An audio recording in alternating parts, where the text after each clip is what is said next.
Yo, what's up, everybody? So, One Piece chapter 1068 is out, and boy, it's definitely what I would call an interesting chapter. But before we get started, go ahead and do me a favor, drop a like on the video, make sure you subscribe. Yo, we're really trying to hit that 100 subscriber mark before the year is over, so if you could help your boy out, make sure you subscribe, hit the notification bell if you like videos on One Piece, and let's get straight into it. Hey, listen!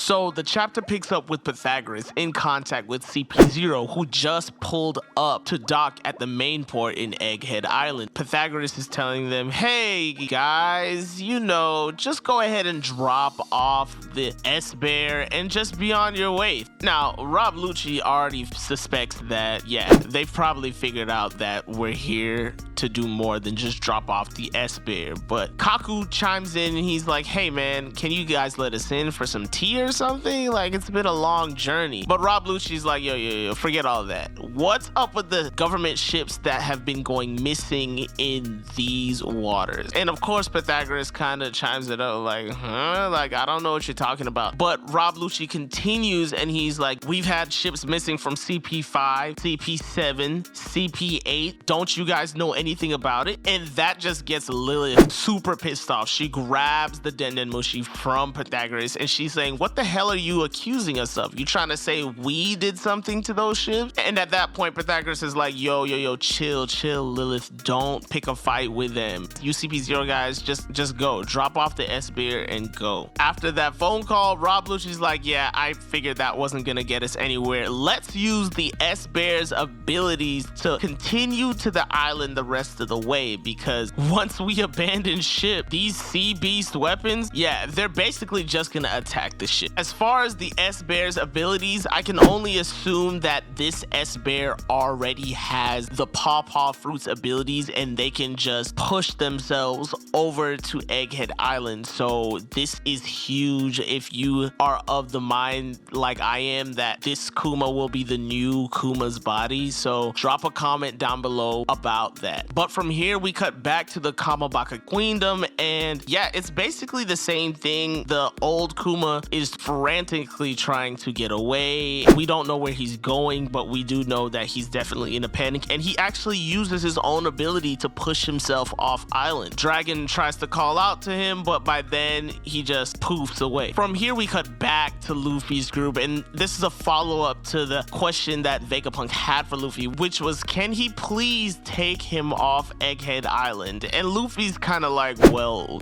dude, why? Your lab is here. And Vegapunk responds, he says, yeah, listen, I've used up all the government's research funds and it's just not enough. It's not enough for what I want to do. And then Vegapunk goes on to explain that one day he wants to create a world where energy is widespread all over the world. It's free energy for all. He gives us this really passionate dream speech that all the Straw Hats really give, to be honest. It's kind of giving us Vegapunk for Nakama vibes. I don't think that's gonna happen, but it's definitely that kind of vibe. Luffy wasn't even listening.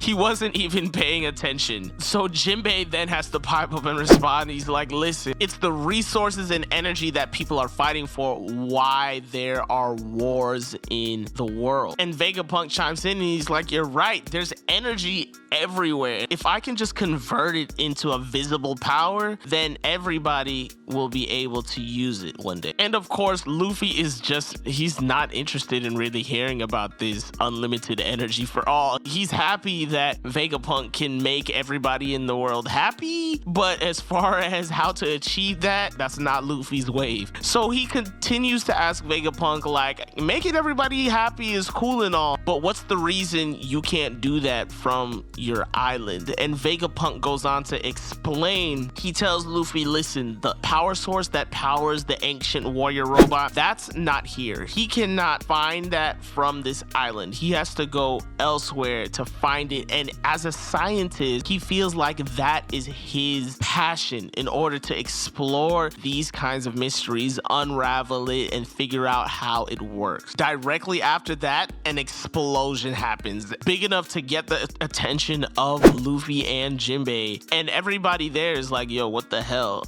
At that point, Vegapunk's like, oh yeah, and another thing, I'll be eliminated by the government because I've looked too much into this subject. And everybody's like, what the hell? Like, maybe you should lead with that, bruh. Like, what are you on? And he goes on to say, yeah, that's probably CP0 right now. They're here to kill me. And Luffy's like, CP0? Don't you mean CP9? And here we see CP0 in their masks. They have made it onto the island. They use the S-Bear. And Kaku's just geeking out to be here. I don't know if he's a technology buff like Usopp or Frankie, but he's really into this island. And Shaka, Pythagoras, Lilith, and the rest of them, they are all aware that CP0 is here. He has them on surveillance. Of course, Lilith is freaking out. She does not like ROBLUCCI at this moment, even though she was just fanboying over him last chapter. And Pythagoras explains, yeah, their ship got destroyed by the sea beast weapons. However, they used the pawpaw fruit to make it to the island. So this is confirmed that that S-Bear, that Seraphim version of Kuma,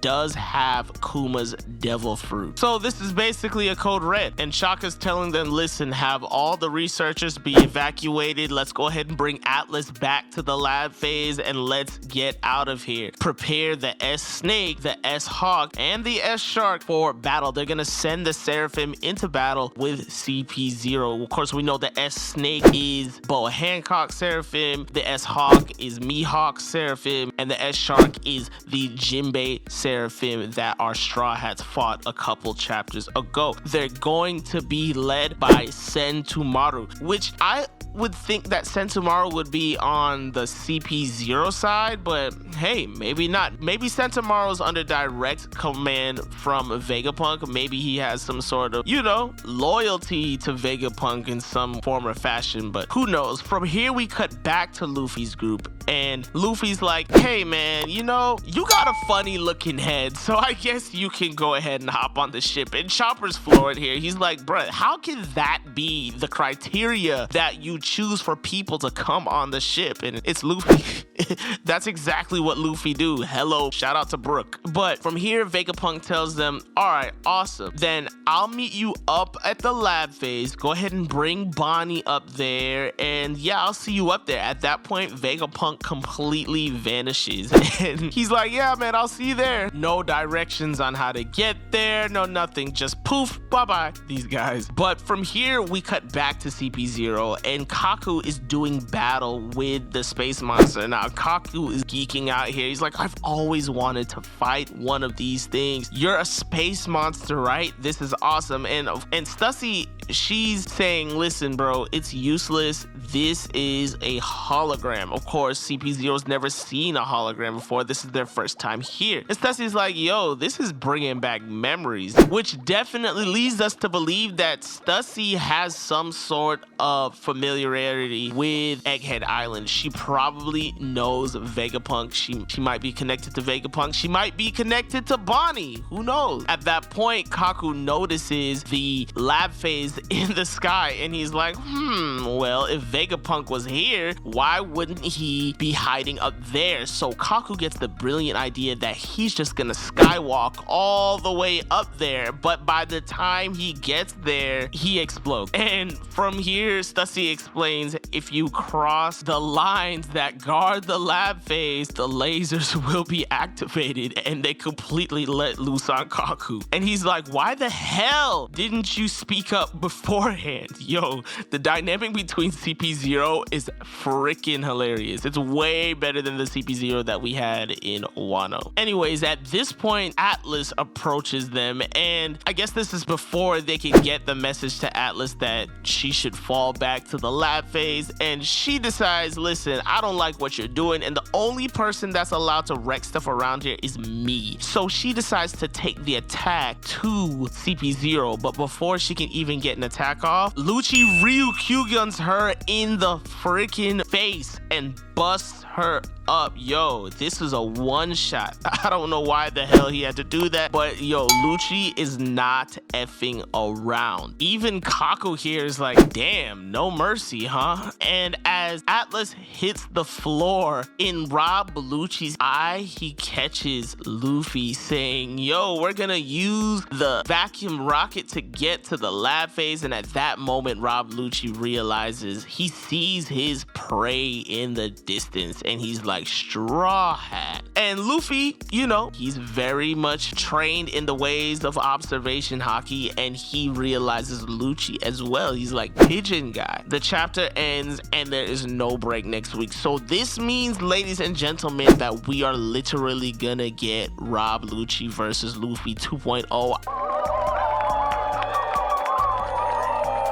I did not predict that. I didn't even think that CP0 was gonna get close to Luffy's group. And even if he did, maybe he could scuffle with Zoro, even Sanji's group. But I didn't think that Luffy and Lucci were gonna come face to face again. Not here. But hey, man, let me know what you guys think below. Is Luffy really about to scrub this man Lucci out? Is that what's about to happen? Let me know below. Of course, let me know what you think about the chapter. Let me know what you think about the Kuma, the S-Bear. I think the fact that he has Kuma's devil fruit powers is really cool, and I'm telling you, that's the new Kuma body. I said it here first. Let me know what you think down below. Of course, you guys, this has been your boy Sifu, that guy speaking. Make sure to drop a like on the video. Make sure you subscribe so we can hit that 100 subscriber mark. Everything is appreciated here on this channel. Any way you can help out, of course. Stay safe, stay healthy, and I will catch you guys next time. Peace.